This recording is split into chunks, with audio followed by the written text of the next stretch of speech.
পড়ে গেছে, হাঁটু করে মারবি না।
জন্য কেউ ছিল না, তাই আমি এখানে এসেছি। আরে আমি তো ভুলেই গেলাম, ছেলেটাকে একবার ফোন করে জিজ্ঞেস তো করে নি ও ঠিক মতো বাসায় পৌঁছালো কিনা।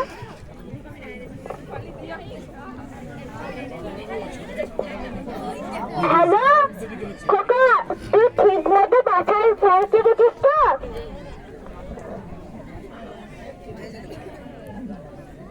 কি বললো? সে কি বললো? সে বললো যে সে পরে কল করবে, সে এখন কাজে ব্যস্ত আছে।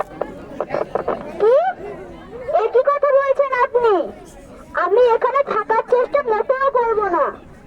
আপনি যেটাই বলুন যে এখানে সুখ শান্তি সব আছে, ঠিক মতো খাবারও মেলে, কিন্তু তাই আমি আমার ছেলে থেকে দূরে থাকতে পারবো না।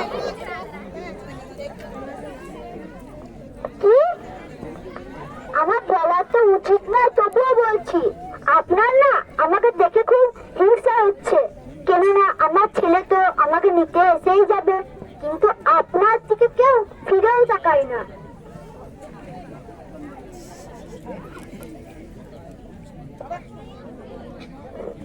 হ্যালো খোকা, শোন শোন, 15 দিন হয়ে গেল তুই একবার ফোন করলি না।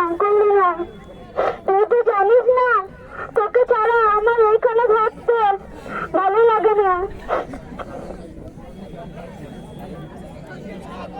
কি আপনি এসব ফালতু কথা বলছেন কেন? আমি এখানে আর থাকবো না।